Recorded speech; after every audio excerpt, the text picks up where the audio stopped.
Ibikorwa bya buri munsi biteza imbere abaturarwanda byiganjemo ingendo zitandukanye cyangwa se bikagira aho bihurira nazo. Abakoresha umuhanda bose mu byiciro byabo basabwa kubahiriza amategeko n'amabwiriza agenga umuhanda kugira ngo baharanire ko ingendo bakoreramo ziba zitekanye kandi hirindwe impanuka zikomoka ku myitwarire yabo. Muri iki kiganiro turibanda cyane ku cyiciro cy'abatwara abagenzi ndetse n'imizigo ku magare, aho turi buganire na bamwe muri bo tukumva ibitekerezo byabo ndetse n'inama batanga kuri bagenzi babo. Dutangira iki kiganiro, umuvugizi w'ishami rya polisi rishinzwe umutekano mu muhanda araduha ishusho y'umutekano mu muhanda muri rusange ndetse anatubwire ku myitwarire y'abatwara amagare. Umutekano wo mu muhanda wifashe neza haba mu mujyi wa Kigali ndetse no mu ntara. Gusa nk'uko dukunze kubigarukaho, iyo urebye imyitwarire y'abakoresha umuhanda usanga hari amakosa amwe n'amwe agenda aba, ayo makosa akaba ariyo ateza impanuka. Iyo turebye nko ku magare ku buryo bw'akazi kabo ka buri munsi, abo dukunda kwita abanyonzi ndetse rimwe na rimwe n'abatwara amagare bari muri gahunda zabo, usanga kiri ikibazo kuko bagenda bakora amakosa babuzwa. Ayo makosa agatuma haba impanuka rimwe na rimwe zigiraho ingaruka kuri bo cyangwa se hakaba ingaruka ku bandi bitewe n'uburyo abo bantu bitwara mu muhanda. Amakosa rero abanyonzi bakunda gukora cyangwa se abatwara amagare, hari amakosa yo gufata ku makamyo, gufata ku modoka. Abantu handi hazamuka mu mihanda itandukanye, aho usanga umuntu ashaka gukora urugendo rwe atwaye igare ariko akumva ko yarufashwamo n'imodoka akayifataho yaba ikamyo, hari naho bigera ukababona no ku modoka zisanzwe. Iryo ni ikosa rya mbere bakunda kugaragaraho kandi riteza impanuka bagomba kwirinda. Irindi, hari ukuntu usanga abantu batwara amagare bakunze kubikangurirwa ko bafite amasaha bagomba gukoreraho, ariko saa 12 z'umugoroba kuzamuka kugeza nijoro turacyababona mu muhanda. Igare rero ribujijwe kugenda saa 12. Guhera saa 12 umuntu utwara igare, yaba igare ku giti cye cyangwa se abanyonzi, bagombye kuba bamaze guparika bahagaritse akazi kabo. Ikindi, bakunda kugenda ahantu hamanuka cyane bapakiye ibintu birusha uburemere igare, birusha imbaraga igare, bagapakira ibyo baheka, imizigo. Abantu ugasanga umuntu ahetse abantu nka 2 nawe wa gatatu, ahantu hamanuka cyane ku buryo adashobora gufata feri. Inshuro nyinshi ugasanga bagenda bafatisha ibirenge. Hari irindi kosa rikunda kugaragara, baparika nabi. Inzira z'abanyamaguru ntabwo bajya bazubahiriza na gato. Ibyo byose rero iyo urebye iyo myitwarire yabo, uburyo bagenda bitwara mu muhanda, ayo makosa rero niyo atuma rimwe na rimwe bafatwa, tukabafata tukabigisha, tukabereka ayo makosa, tukabereka n'uburyo bagomba kwitwara kugira ngo bakore akazi kabo neza, bagakore kinyamwuga. N'akazi kabatunze gafite akamaro, kabafitiye akamaro, gafitiye n'abantu akamaro muri rusange. Bamwe mu batwara abagenzi n'imizigo ku magare ndetse n'abahagarariye koperative zabo nabo baragaragaza amwe mu makosa bakora ndetse kandi baranatubwira icyo biteguye gukora kugira ngo bayacikeho burundu. Aba batwara amagare kandi igihe cyose barenze ku mabwiriza agenga imikorere y'umwuga wabo bafatirwa ibihano bitandukanye, birimo no gufatira amagare yabo by'igihe gito hagamijwe kubarinda kuba bakora impanuka ndetse no kubaha umwanya wo gutekereza neza ku kazi bakora ndetse n'ingaruka zishobora guturuka ku kutubahiriza amategeko y'umuhanda. Ni amakosa twakoze, bityo bituma polisi nk'abayobozi bacu bafata ya magare bya binyabiziga dutwara kugira ngo tubashe kugira aho duhurira, batugira inama, batwereke ya makosa tubashe kuyakosora kugira ngo tutazongera. Njye nakoze ikosa ryo guparika ahantu hatemewe, ubwo ni mu nzira y'abanyamaguru. Ikibazo cya mbere navuga ikosa nakoze rishobora guteza, nabangamiye abanyamaguru uko nahagaze mu nzira yabo, kandi iriya nzira naho baba baragenewe guca mu buryo bwo kugira ngo bagabanye akavuyo ko mu muhanda hirya no hino. Ubwo rero ngewe iyo nje nkaparika igare, icyo gihe mba nababangamiye cyane kuko batabona aho banyura. Somo nkuyemo nuko ntazongera gukora ikosa ryo guparika hahandi. Bamfate mu ikosa nemera, naciye hatemewe ariho bita Sasanike. Ikosa arahari cyane, menshi cyane nk'abazamuka bafashe ku makamyo, ni ikosa rigaragaraho. N'abashobora kudepasa imodoka, ni ikosa rigaragaraho. Icyo nabasha kubabwiraho, abasha kudukurikira bakatubona, bakagombye kwirinda ayo makosa kuko ntago kuba ibyo batubwiriza ari ukuba batwanze abayobozi bacu, ariko kutumva kwacu harimo benshi bizajya bigiraho ingaruka. Ubutumwa nabashyira, tumwubahirize amategeko ya leta no kunyura ahemewe no guparika ahemewe, kuko kunyura ahatemewe ni handi uzasanga umupolisi aragufashe araritwaye. Icyo gihe numara igihe kinini itarifite niho uzumva ubukakare bw'aha hantu, ariko waragendeye kuri amategeko ya polisi batubwira ukayubahiriza ntacyo bazakugira.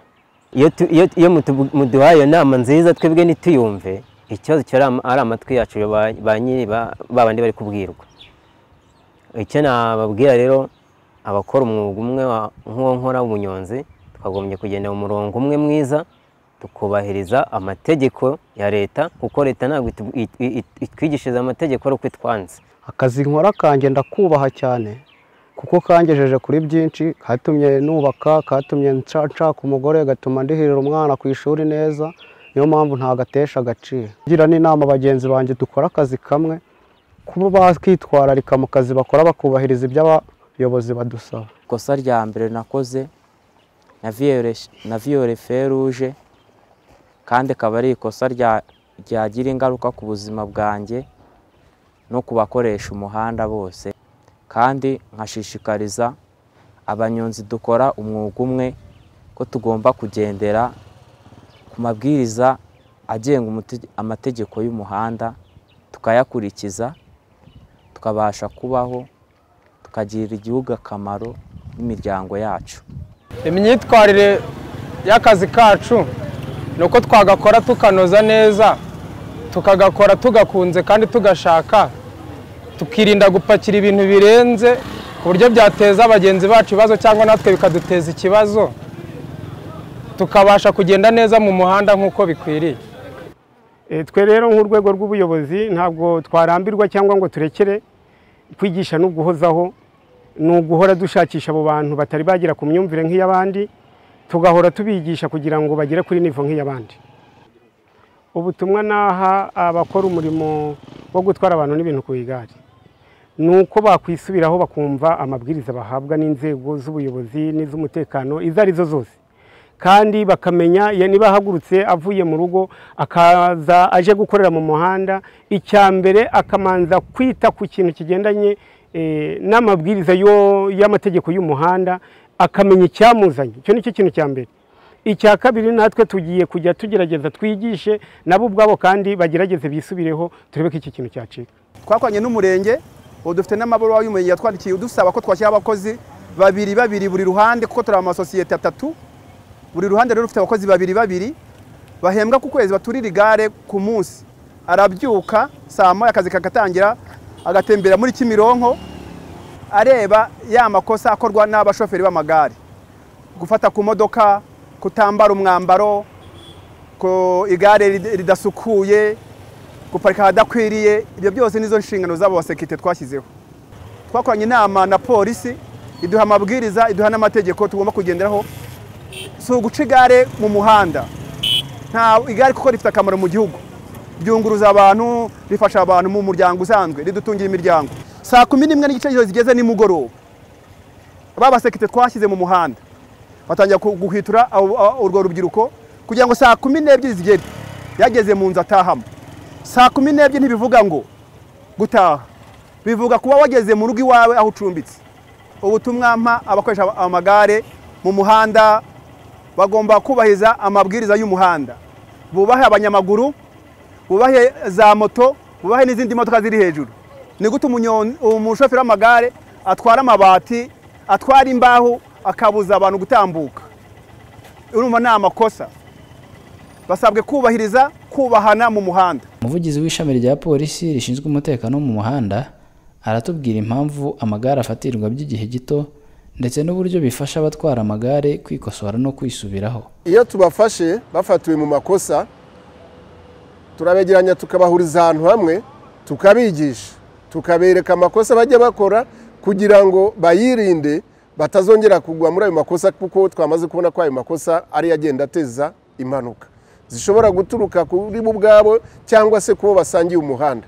Kwigisha n'uguhozaho, hari na kampeni ya Gerayo Amahoro, gahunda yacu ya Gerayo Amahoro, ubukangurambaga buhoraho nk'uko dusanga ibyiciro bindi ku muhanda n'amagare, abatwara amagare nabo turabasanga tukabigisha, kandi ubona ko hari aho bigenda bihinduka, kubona imyumvire igenda izamuka.